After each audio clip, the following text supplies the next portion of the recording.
Amén, hermanos. Que Dios los continúe bendiciendo. Vamos a leer la palabra de Dios, la siempre viva y eficaz palabra de Dios. Dice así Efesios capítulo 5, versículo 21 en adelante. Someteos unos a otros en el temor de Dios. Las casadas estén sujetas a sus propios maridos como al Señor. Porque el marido es cabeza de la mujer, así como Cristo es cabeza de la iglesia, la cual es su cuerpo y Él es su Salvador. Así que como la iglesia está sujeta a Cristo, así también las casadas lo estén a sus maridos en todo. Maridos, amen a vuestras mujeres, así como Cristo amó a la iglesia y se entregó a sí mismo por ella, para santificarla, habiéndola purificado en el lavamiento del agua por la palabra, a fin de presentársela a sí mismo una iglesia gloriosa, que no tuviese mancha, ni arruga, ni cosa semejante, sino que fuese santa y sin mancha.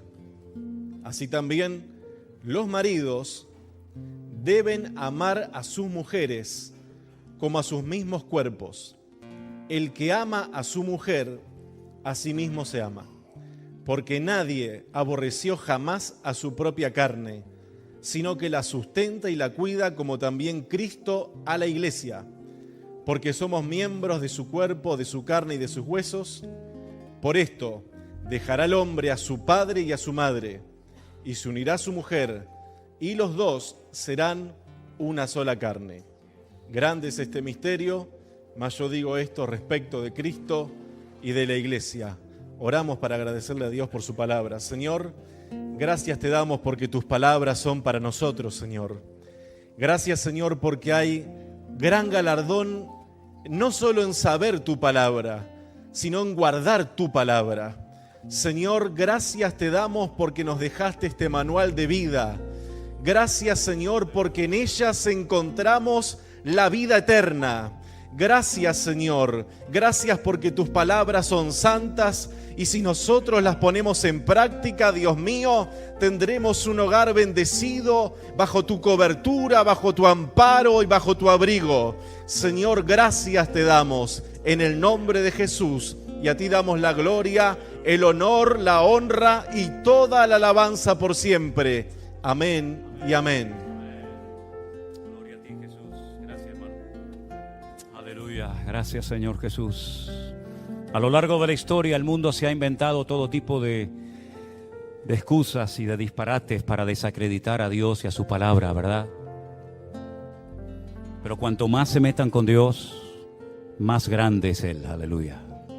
No importa lo que digan, no importa lo que hagan, nosotros sentimos cada día la presencia de nuestro Dios en nuestro corazón. Hay una canción muy antigua que hace tal vez mucho tiempo que no cantamos aquí en la iglesia, pero yo creo que vendría muy bien cantarla ahora.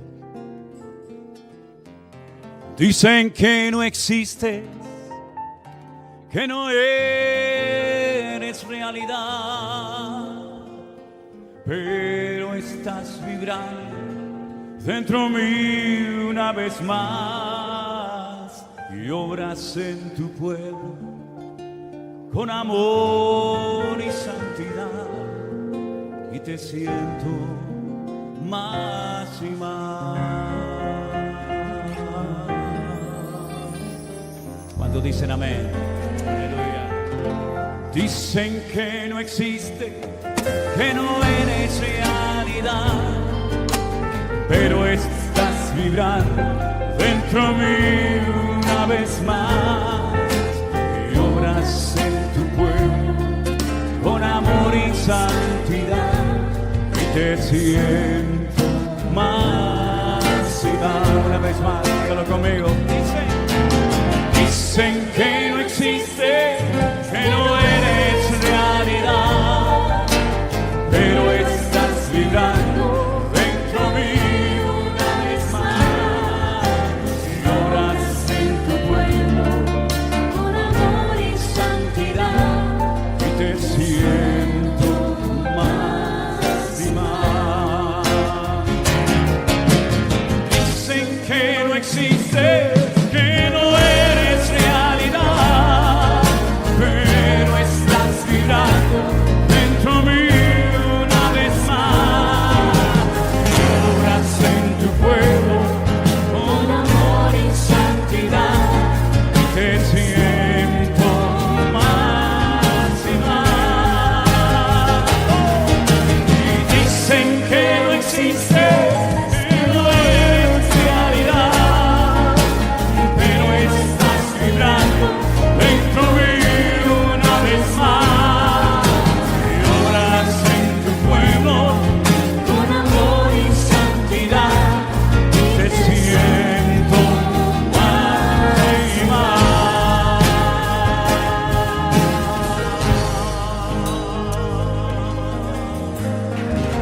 aplauso a ti, Jesús.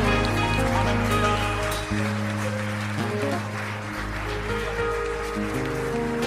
Cansado del camino, sediento de ti, un desierto he cruzado, sin fuerzas se queda, vengo a ti. Luché como un soldado y a veces sufrí, y aunque la lucha he ganado, mi armadura desgastado, vengo a ti, cansado del camino, sediento de ti, un desierto he cruzado, sin fuerzas he quedado, vengo a ti. Como un soldado y a veces sufrí, y aunque la lucha he ganado, mi armadura desgastado, aleluya, dígale conmigo ahora, fuerte, sumérgeme en el río de tu espíritu, necesito refrescar ese seco corazón sediento de ti, sumérgeme en el río de tu espíritu, necesito refrescar ese seco corazón sediento de ti, cansado de sediento de ti, un desierto he cruzado, sin fuerzas he quedado, vengo a ti. Luché como un soldado y a veces sufrí, y aunque la lucha he ganado, mi armadura desgastado, vengo a ti. Sumérgeme en el río de tu espíritu, necesito refrescar ese seco corazón sediento de ti, sumérgeme en el río de tu espíritu, necesito refrescar ese seco corazón sediento de ti, sumérgeme en el río de tu espíritu, necesito refrescar ese seco corazón sediento de ti, sumérgeme, sumérgeme, sumérgeme, una vez más, sumérgeme, sumérgeme, sumérgeme.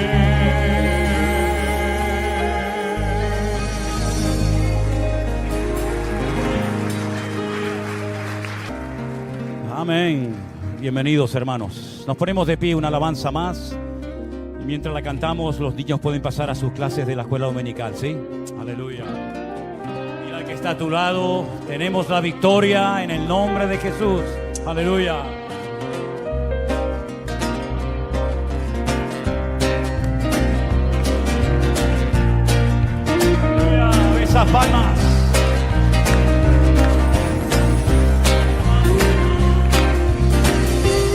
sea para el Señor nuestro Dios.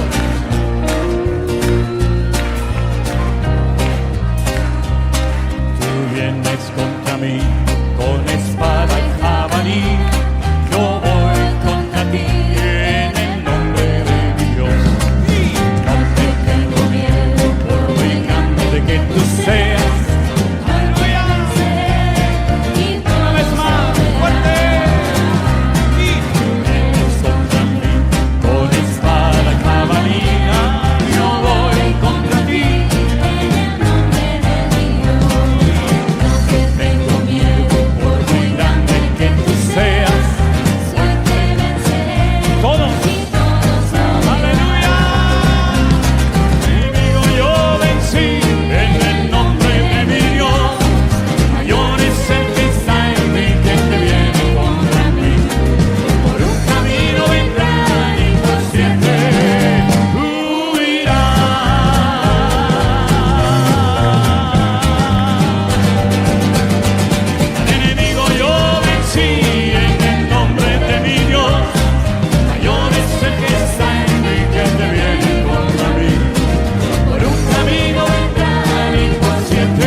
Y a su nombre. Aleluya. Así es. Gloria a tu nombre, Jesús. Pueden tomar asiento, mis hermanos. Aleluya. Creo que los niños ya han pasado a sus respectivas clases y nosotros nos vamos a quedar aquí ahora a recibir la palabra de nuestro buen Dios. Aleluya. Ya hemos escuchado los anuncios, hemos cantado, hemos alabado al Señor, nos hemos preparado. Ahora me gustaría que cerráramos un momentito nuestros ojos. Gracias, Señor. Gloria a ti, mi Dios. Y que el Señor nos hable a todos en esta tarde a través de su hermosa y bendita palabra, como siempre, ¿verdad? Nos ponemos delante de tu presencia, Señor, abriendo nuestros corazones a ti y pidiéndote, Dios mío, que tú en esta tarde nos hables y nos ministres y nos hables, como siempre, directamente a nuestras vidas, nuestras necesidades, y al mismo tiempo que tu palabra traiga salud, fortaleza, ánimo, renuevo, y que en el nombre de Jesús podamos disfrutar de este tiempo de estudio, de reflexión en torno a tu palabra, Señor. Te damos gracias por todo. En el nombre de Jesús, la iglesia dice amén y amén. Gloria a Dios. Yo quisiera llevarles en esta tarde a un versículo que se encuentra en la carta del apóstol Pablo a los Efesios. La carta de Pablo a los Efesios en el capítulo 5, el versículo 27, hablando Pablo acerca de la iglesia, del cuerpo místico de Cristo. Él dice que a esa iglesia, a ese conjunto, a ese grupo de hombres y mujeres que han recibido a Cristo como su Señor y Salvador personal, llegará el día en el que Él quiere, como dice la Biblia en el Apocalipsis, celebrar una boda, las bodas del Cordero. Y quiere encontrarse a esa iglesia, quiere presentársela a sí mismo como una iglesia gloriosa. Una iglesia que dice que no tuviese mancha ni arruga, ni cosa semejante, sino que fuese santa y sin mancha. Ese es el objetivo de Cristo con la iglesia, contigo y conmigo. Es decir, que si en nuestra vida en un momento determinado hay manchas, hay arrugas, Él las quiere eliminar. Estas son palabras de Pablo hablando acerca del deseo que Cristo tiene de encontrarse con una iglesia con estas características. Jesús nunca dijo eso. Jesús nunca pronunció estas palabras. Son palabras, son reflexiones de Pablo, gran conocedor del corazón de Dios, y entonces él dice que lo que el Señor realmente anhela es encontrarse con ese tipo de iglesia. No con una iglesia rota, dividida, sucia, deteriorada, cansada, destruida, sino con una iglesia gloriosa, una iglesia alegre, una iglesia restaurada, bendecida, fuerte, sin mancha y sin arruga. Yo solamente he encontrado en la Biblia 2 versículos donde aparece la palabra arrugas. Por cierto, ¿hay alguien aquí que tenga arrugas? No se preocupen por las arrugas de la piel. Las arrugas de la piel yo las considero las medallas que ganamos en la guerra diaria de la vida. Así ahora te gustan más, ¿no? Son medallas que nos da la vida. De las arrugas que te tienes que preocupar son de las arrugas del alma. Esas son a las que les tienes que prestar atención. A las demás, ni caso. Dice que con una excesiva exposición de la piel al sol, la piel se deteriora y se arruga, ¿no? Incluso le pueden salir hasta manchas. Y hay todo tipo de cremas, hay un mundo. Yo cuando, no quiero dar demasiados detalles, pero cuando viajamos a Israel, hay un momento en el que las mujeres que van con nosotros a los viajes se vuelven locas. No es, por cierto, delante del muro de los lamentos, ni delante de la tumba vacía de Cristo, sino es en una tienda de cremas en el Mar Muerto. Ahí es donde las mujeres se vuelven locas y tienes que decir, vamos hermana, vamos, que se hace tarde, y no hay manera. Y entonces vienen los expertos en cremas y empiezan a decir, no, porque esta crema es para esto y esta crema es para lo otro. Hay una que es como un barro que te echan y luego te pasan un imán y se va todo. Y dice que cuando te pasa el imán se va el barro y las arrugas. Entonces tú ves a las hermanas comprando kilos y kilos y botes y toneladas de esas cremas, ¿no? Yo le digo, pero hermanas, no se preocupen, si ahora vamos a ir a Calia. Calia es una playa que está en el Mar Muerto y ustedes pueden coger barro del fondo, lo meten en una botella, se lo llevan en la maleta y se lo llevan a su país. No se apuren, pero no hay manera. La crema del día, la crema de la noche, la humectante, la reflectante, Yo qué sé, no quiero decir porque no tengo la terminología, pero ustedes saben, ¿verdad?, lo que estoy diciendo, ¿no? Si subiera cualquier hermana aquí arriba, nos daría una clase espectacular, ¿no? Esta para esto, esta para lo otro y tal. Y yo le digo a las hermanas, no solamente pueden conseguir barro del Mar Muerto gratis ahora cuando vayamos allí a bañarnos, algunos se revuelcan allí como si fueran cerditos allí, ¿no? Sino que además ese agua rejuvenece, les digo. Y entonces, claro, como las hermanas, cuando lo digo serio, todo lo que digo se lo creen. Dice, ¿de verdad, pastor? Digo, las aguas del Mar Muerto rejuvenecen. Está muerto, pero rejuvenece. Le digo, mire, hermana, una vez bajé yo de Jerusalén con un autobús lleno de mujeres, mayores, ya grandes, todas ellas. Y cuando subí a Jerusalén, yo miraba para atrás, digo, pero subo con un autobús de niñas, de tanto que rejuvenecieron todas. Y una hermana salió y un poco enojada, un poco enfadada, me dice, pues pastor, yo he salido y yo no he visto ningún cambio ni ninguna. Digo, pero es que usted necesita más de un baño, hermana. Usted necesita un par de horas allá adentro. Así que no se enfade conmigo, pasa que estuvo poco tiempo y el Mar Muerto le quitó 2 semanas, pero si quiere quitarle años, usted tiene que estar ahí metida hasta el próximo viaje que volvamos, ¿no? Y también las aguas del Mar Muerto, y esto es verdad, no es broma, le digo, a hoy se va a comprobar si lo que su marido le regaló en su día era oro o era una porquería. Porque si no es oro, en cuanto se meta ahí, las aguas del Mar Muerto destruyen todo metal que no sea oro.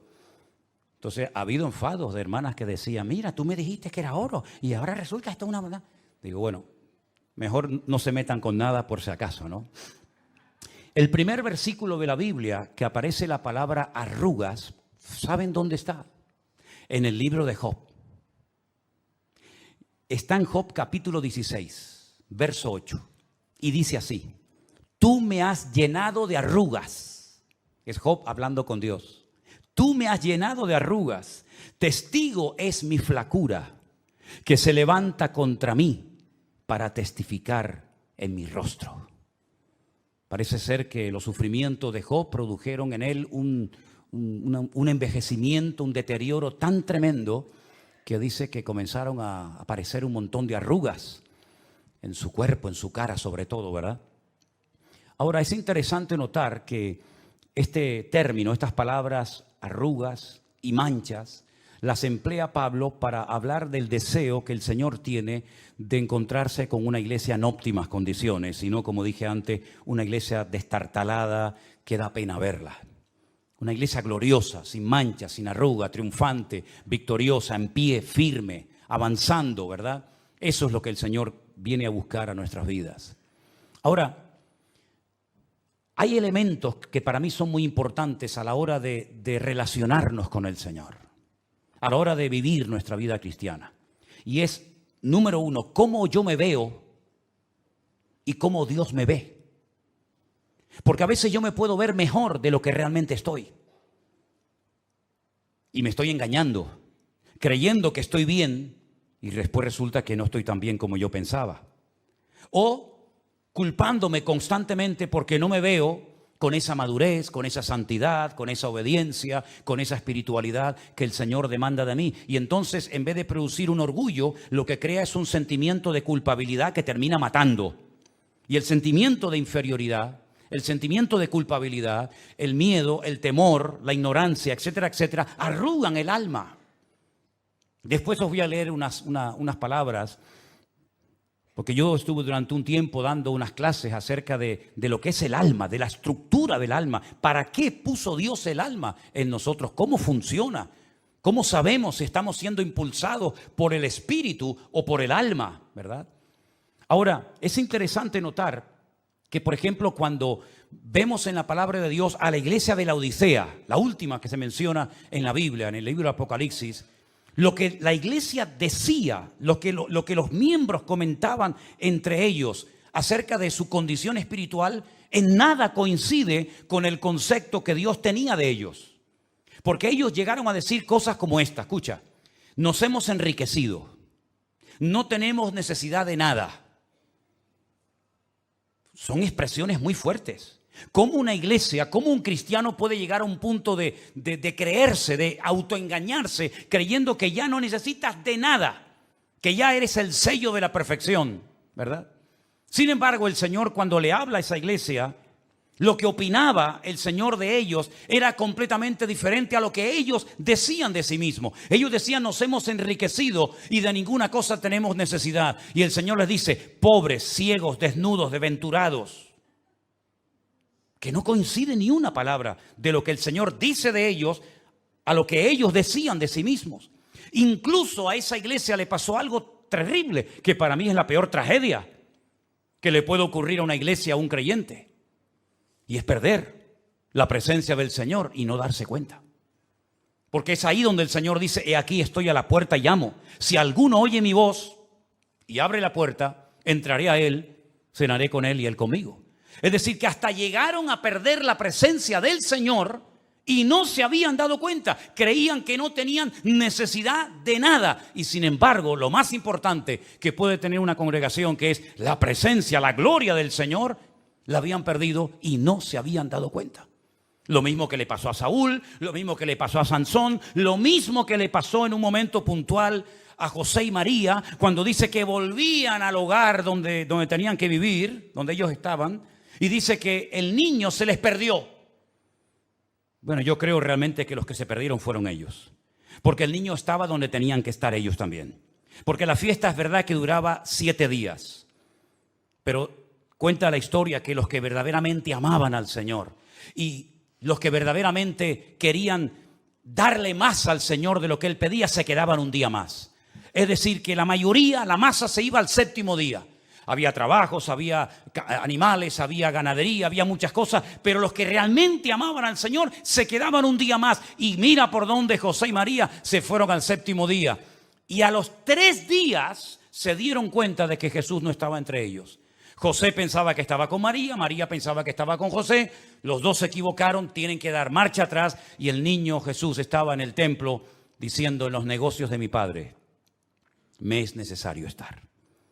Es decir, que una cosa es lo que uno diga de sí mismo, ¿no? Yo estoy bien, yo estoy firme, yo estoy bien alineado con el Señor. Eso es lo que tú dices, y otra cosa es lo que el Señor diga con nosotros. Así que lo que tenemos que averiguar siempre, asegurarnos bien, es si lo que yo pienso de mí mismo coincide con el concepto que Dios tiene de mí.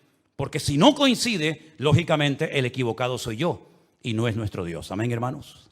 Ahora bien, ¿qué puedo hacer yo en un momento determinado como iglesia, como creyente a nivel individual, para evitar que manchas o arrugas se peguen a mi vida, a mi comunión con el Señor? Bueno, hay algo muy interesante de esta palabra, y es que la palabra arruga es una palabra que viene del verbo ruó en griego. La palabra en sí es rutis. Rutis en griego es arruga, pero viene del verbo ruó, que significa juntarse a algo. Algo que se adhiere, que podías haber evitado que se te pegara, pero por estar demasiado tiempo con esa persona o en ese ambiente, en ese lugar, se te ha pegado. Es como si entras, no sé, en un ambiente contaminado de humo, donde hay fuego, y al final te vas y la gente dice: oye, tu ropa huele a humo. Es que has estado en una hoguera, has estado expuesto donde hay fuego. O como aquellas personas que dice que estaban en la casa donde el Señor Jesucristo fue ungido con aquel vaso de alabastro y aquel perfume de nardo costosísimo, y dice que toda la casa, incluidos los que estaban dentro de ella, lógicamente, dice que se impregnaron con el mismo olor de la casa, es decir, con el mismo olor que desprendía Cristo.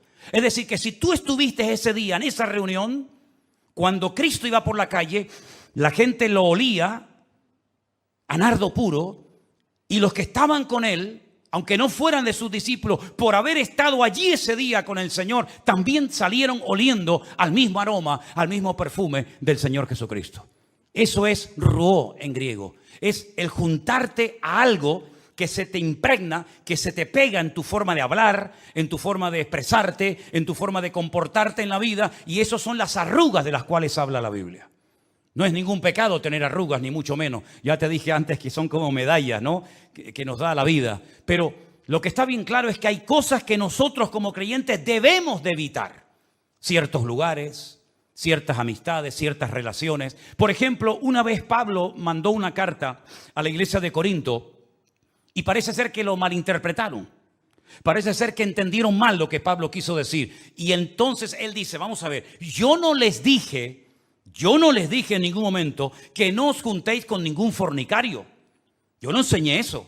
Yo no les dije que nunca se juntaran con un idólatra. Yo nunca les dije que se juntaran con un malediciente o con un pecador.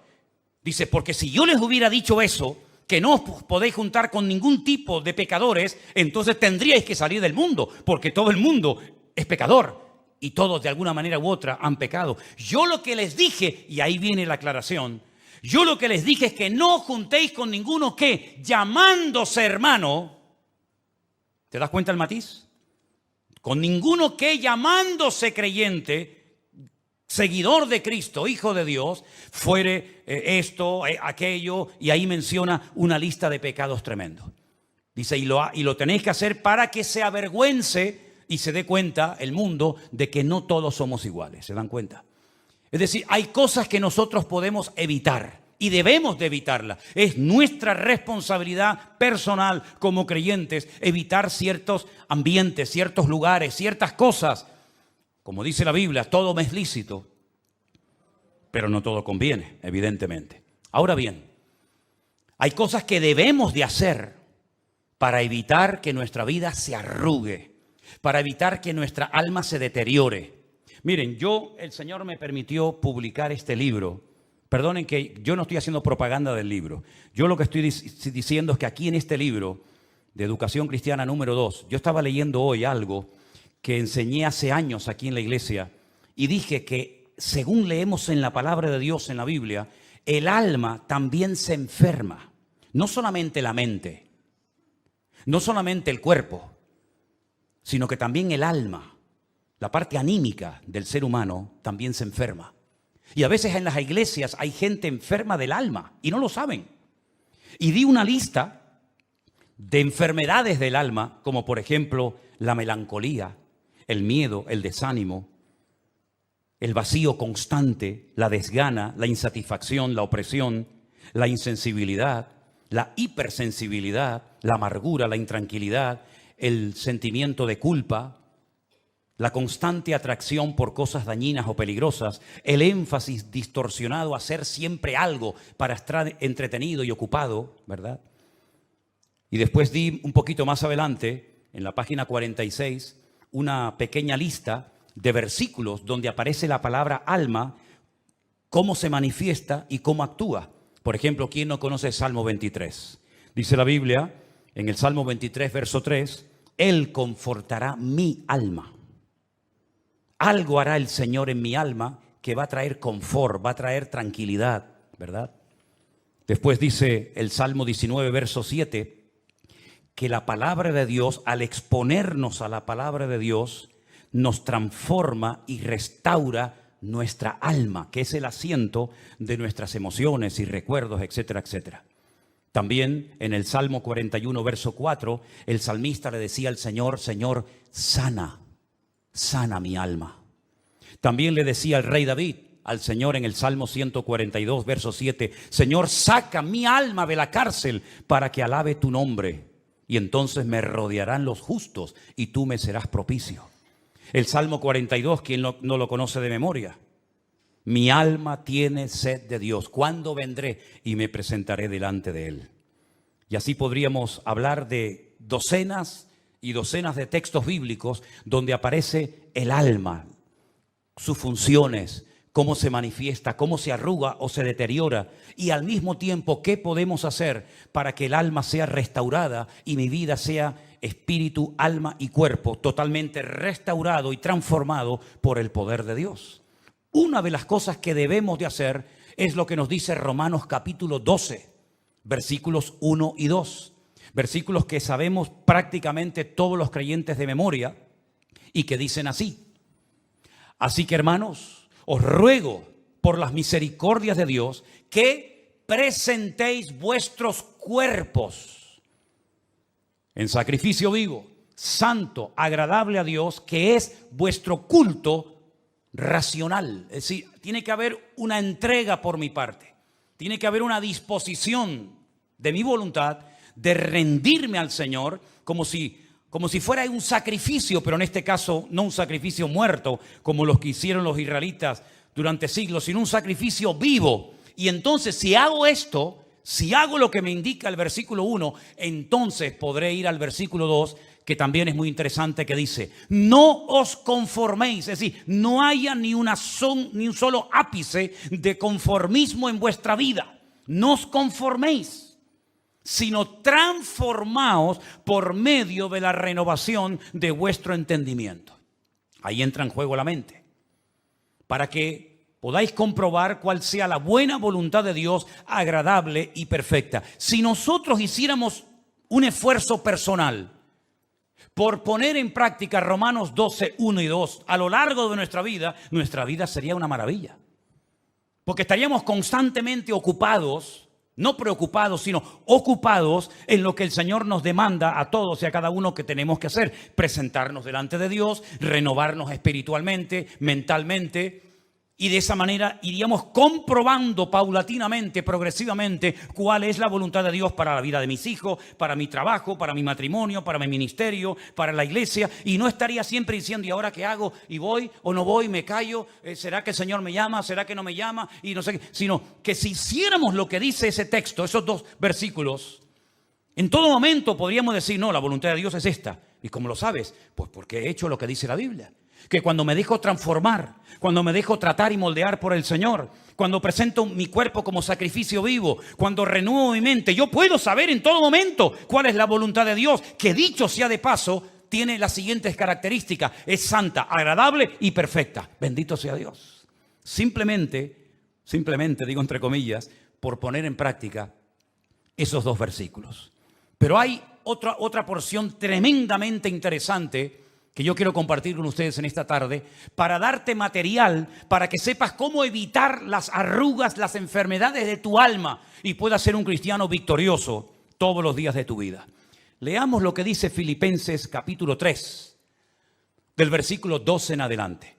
No que lo haya alcanzado ya, palabras de Pablo, ni que ya sea perfecto, sino que prosigo por ver si logro asir aquello para lo cual fui también asido por Cristo Jesús. Es decir, yo aún no he llegado a la meta, no he llegado, soy consciente de ello, estoy en ese proceso, estoy peleando la buena batalla, estoy tratando de acabar la carrera. Ya en Timoteo dice que ya la acabó, pero ahí estaba todavía corriendo la carrera, y dice que prosigo, todavía estoy tratando de avanzar, de superar, de crecer, de madurar, de dejar cosas, etcétera, etcétera. Incluso, como material para añadir un poco más, Pablo llega a decir en otra carta, pero que es complementaria con esto, que había cosas que él hacía que no quería hacer. Y también dice que había cosas que hacía que no quería hacer y cosas que no hacía que quería hacer. Y entonces dice: pero esto, ¿qué me está pasando? Hay algo que me está dominando por dentro. Es la ley del pecado. ¿Quién me librará de este cuerpo de muerte? Él está poniendo su corazón encima de la mesa como apóstol. Él no finge, él no aparenta ser un Superman, un superhombre, sino que él dice: hermano, miserable de mí, ¿quién me librará de este cuerpo de muerte? Pero termina diciendo: pero ninguna condenación hay para los que están en Cristo Jesús, los que no andan conforme a la carne, sino conforme al Espíritu. Así que vemos ahí el deseo de Pablo de poder alcanzar aquello para lo cual un día el Señor lo alcanzó a él. Y dice, qué interesante el siguiente texto: hermanos, yo mismo no pretendo haberlo ya alcanzado, pero una cosa hago. Vamos a ver qué hacía este hombre, porque si él lo hacía, yo creo que también es bueno que nosotros lo hagamos. Él lo que hacía era olvidando ciertamente lo que queda atrás, pasando página del pasado, no viviendo en el pasado, condicionando mi presente e hipotecando mi futuro. Olvidando ciertamente lo que queda atrás. No soy un esclavo de mi pasado, sino que lo olvido. Y dice extendiéndome a lo que está delante. Hay personas, aunque sean creyentes, personas que incluso pudieron ser criadas en el Evangelio, que están siempre hablando de su pasado.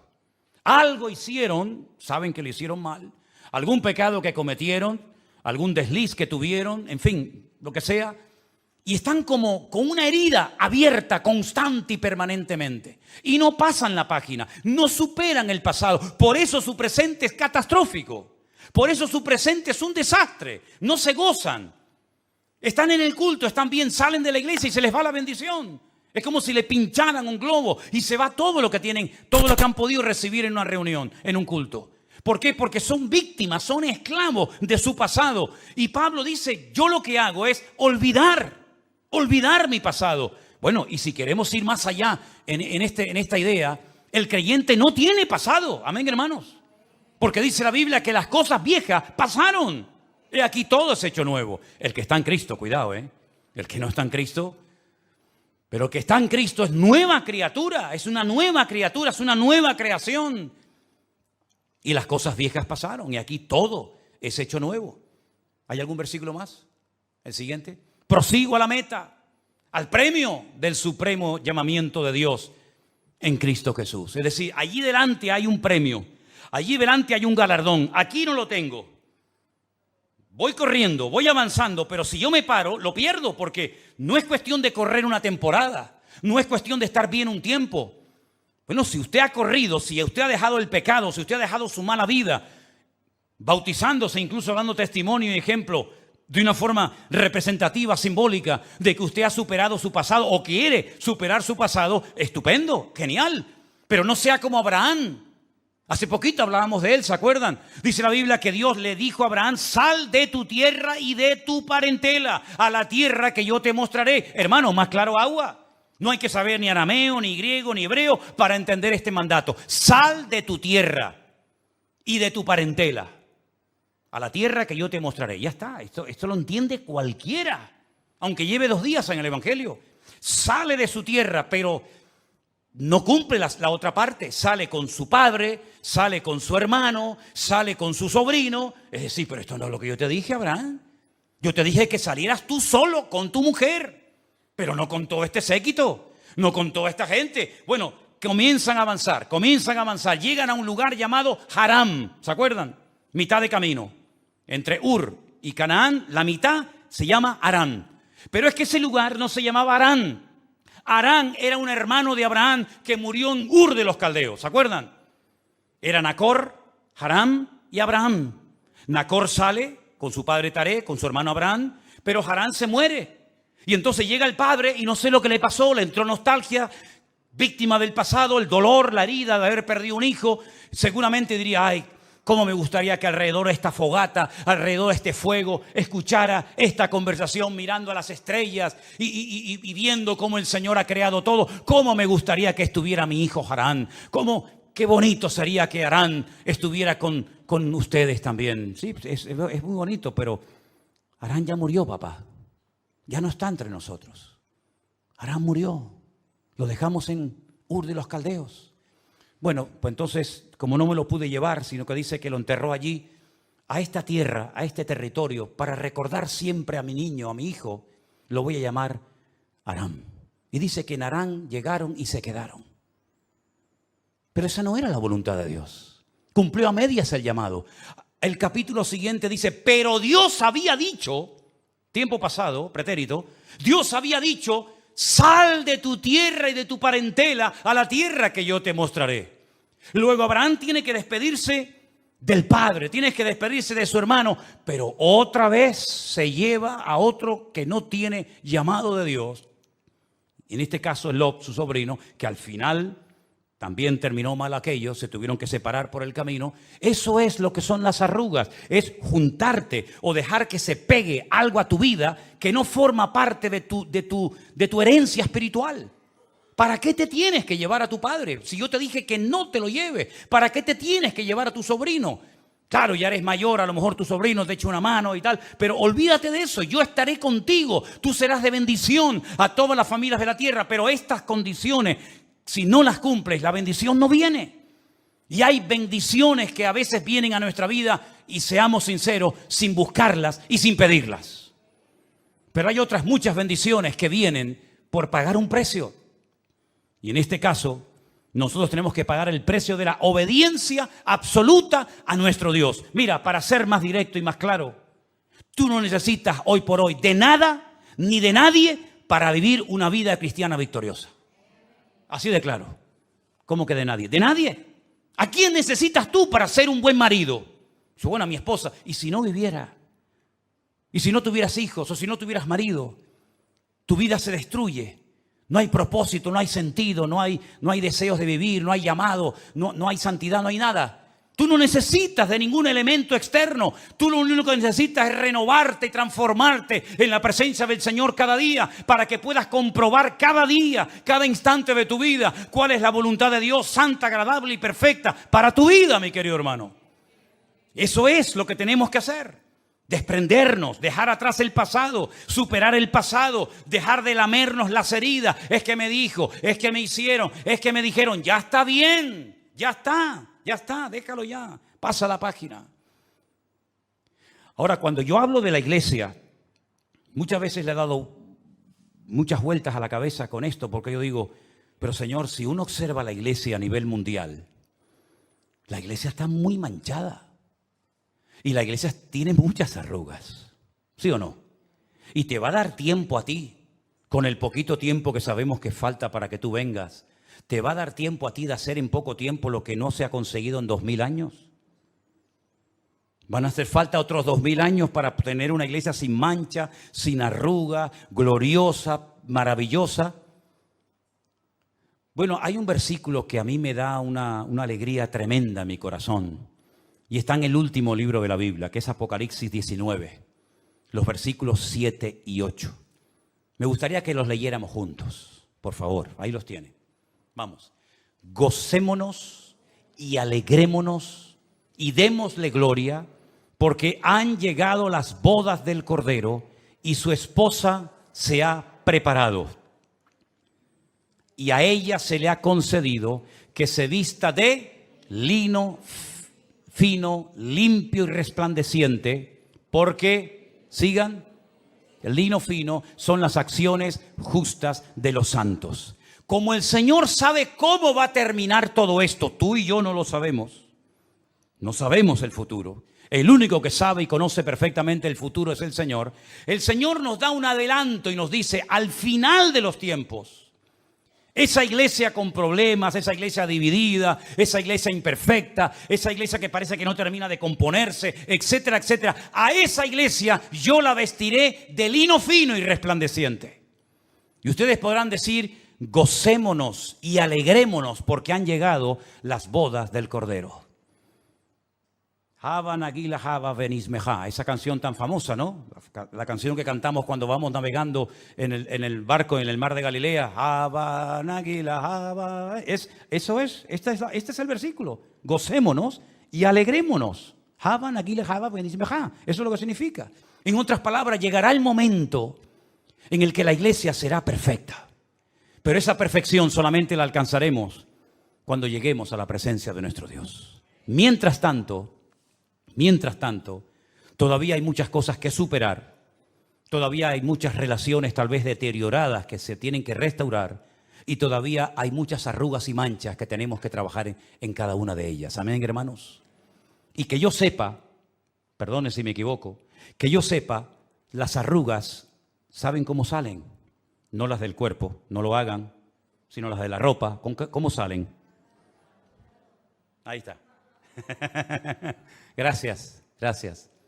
Con ese aparato. ¿Ustedes se acuerdan las planchas antiguas que había que ponerle carbón dentro? Ustedes no habían nacido cuando eso, ¿no? Hoy en día las planchas son inteligentes. Lo hacen todo. Ya no hace falta ni que sepa planchar, hermano. ¿Cuántas camisas has quemado? ¿Cuántos pantalones? Ya no te preocupes, son inteligentes. Te hacen así. Te echan un vapor, ¿verdad? Y con calor salen las arrugas. ¿No será que a veces el corazón de la iglesia está un tanto frío o tibio? Le falta el calor del Espíritu Santo de Dios, de la presencia de nuestro amado Dios. Y por eso puede ser que las arrugas no se van y las manchas no se quitan. No necesitaremos más del calor, del fuego del Espíritu Santo.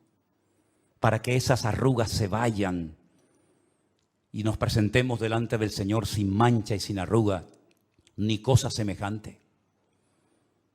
La Biblia nos dice que la iglesia de la Odisea tenía el corazón tibio. Dice, ni fríos ni calientes, una tibieza, una indiferencia total y absoluta, una falta de definición. Dijo el Señor, ojalá fuerais fríos, ojalá fuerais calientes, pero tibios os vomitaré de mi boca. Ahora sí que te hago esta pregunta y contéstatela para ti mismo. ¿Cómo está tu corazón y tu relación con Dios? Bien caliente con el fuego del Espíritu de Dios, ardiendo más que nunca, decía Pablo, ¡aviva el fuego, Timoteo! Que a veces trabajando para otros se enfría uno. Por atender la viña ajena, descuidé mi propia viña. ¿Se dan cuenta? ¡Aviva el fuego, Timoteo! Cuídate de ti mismo. Cuida la doctrina, cuida a los hermanos, cuida a la iglesia, pero sobre todo cuídate a ti mismo, porque de ti depende mucho en el reino y en la obra de Dios. Así que aviva el fuego del don de Dios que está en ti. Pero por otra parte también sabemos que hay gente que se enfrían, que se congelan espiritualmente hablando. Les da lo mismo todo, que se condenen, que se salven, que vengan muchos, que vengan pocos. Tan fríos, tan congelados completamente. Y luego están los tibios, los que no terminan de estar en un lugar ni en otro. Y el Señor dice que a ese tipo de creyentes, a ese tipo de iglesia, los vomitará de su boca. Es la primera vez que yo sepa que en la Biblia aparece esa expresión tremenda. A los tibios los vomitaré de mi boca. Entonces le dice el Señor, te aconsejo que de mí compres oro, que significa, ¿verdad?, la fe, que unjas tus ojos con colirio para que puedas ver. En otras palabras, le da el secreto, las herramientas para que puedan volver a tener fuego en sus corazones. Lo mismo le pasó a la primera iglesia, la que se menciona en el Apocalipsis capítulo 2. Habéis trabajado, habéis sufrido, habéis probado a los que se dicen ser apóstoles y los habéis hallado mentirosos, pero tengo contra ti que se ha enfriado tu corazón. Eso es dejar el primer amor, ¿sí o no? Tengo contra ti que has dejado tu primer amor, has dejado el fuego, has dejado que otras cosas o personas me desplacen de tu vida y ahora le dedicas más tiempo a estos caprichos, a estos deportes, a estos entretenimientos y juguetes que a mí, cosa que hacías antes. Y sin darte cuenta te has ido enredando, no dándole importancia a las horas que pasas ahí delante de una pantalla o sabe Dios qué, no te has dado cuenta de que yo ya no soy lo primero en tu vida. Cantas, alabas, vienes a la iglesia, participas de vez en cuando, pero ya no es como antes, ya no es como al principio. Y entonces el Señor le ordena, le exhorta, sacude a la iglesia de la Odisea para que vuelva otra vez a recuperar. Dice, y si no, quitaré tu candelero, es decir, quitaré tu luz y se la daré a otros. Hay una parábola muy interesante, es la última, de todas las parábolas de Cristo, la última que enseñó fue la de las 10 vírgenes. 10, las 10 fueron a esperar al esposo. Así era la costumbre en aquella época, ¿verdad? Fueron a buscar al esposo, tardaba el esposo en venir. Dice la Biblia que todas se quedaron dormidas, pero cuando vino la voz, el anuncio de que ya viene el amado, ya viene el esposo, todas se levantaron, pero unas se dieron cuenta de que el aceite se había consumido y tenían que poner de repuesto aceite de oliva en la lámpara y no tenían. Y entonces dice, déjame un poco, que se me apaga la lámpara. Y dice, no, porque si te doy a ti, pues ni te va a llegar a ti, ni me va a llegar a mí. Lo que tienen que hacer es ir a comprarla y si no, hubieran pensado antes, traer aceite de repuesto. Y dice que cuando fueron y a la vuelta ya se cerró la puerta y fue demasiado tarde. En la vida hay un tiempo para cada cosa. Hay un tiempo para ser padres, hay un tiempo para ser jóvenes, para ser niños, para ser adolescentes. Pablo dice cuando era niño, hablaba como un niño, pensaba como un niño, juzgaba, pero ya no soy un niño, ya soy un hombre. Entonces ya la voz me ha cambiado, mis deseos, mis gustos, mi forma de hablar, mi forma de comportarme. El niño es capaz de estar llorando y a los 5 minutos está riendo o viceversa. El hombre tiene otra consistencia, otra madurez, otra espiritualidad, otro vocabulario, ¿verdad? Otro léxico, tiene una madurez porque ya, oye, pues la vida te va cambiando, ya no es lo mismo como ve la vida con un hombre de 60 años, que un chico de 20 años, que un chico de 14, que un niño de 8 o que un niño de 4. ¿Verdad? La vida nos va cambiando y uno mismo también va cambiando. Espiritualmente hablando, ¿en qué etapa de tu vida te encuentras? Hay una etapa para ser padres Y si no aprovechas esa etapa, pues hijo, ya está. Y hay una etapa para hacer una serie de cosas en la vida. Y hay otros momentos para decir, ya no es mi tiempo para eso. Ahora le toca a otros. Yo ya hice lo mío, ahora que otro coja el relevo. Como dice Pablo, yo sembré. Yo hice mi trabajo. Oye, ven, riega lo que yo he sembrado y que el crecimiento lo dé el Señor. ¿En qué etapa de tu vida te encuentras? ¿Te estás renovando? Yo siempre he dicho y termino que lo que yo soy, yo tengo que plasmarlo en otro. Yo cuando me muera tengo que dejar pastores. Si yo cuando me muera o cuando no esté en este mundo, yo no he dejado pastores, he cometido el peor error de mi vida. Yo siempre pongo el ejemplo de una iglesia evangélica de aquí, de esta ciudad de Santa Cruz de Tenerife, donde el pastor estuvo más de 40 años al frente de esa iglesia. Y algunos saben de lo que estoy hablando. Más de 40 años al frente de esa iglesia como pastor principal. Cuando este hermano murió, al no haber preparado a nadie, al no haberse reproducido, ¿qué dice el Señor? Cada especie se reproduce o se reproducirá según su propia especie. Eso lo dijo el Señor allí, y hasta el día de hoy los leones paren leones, las jirafas dan jirafas, los perros paren perros, los monos dan monos.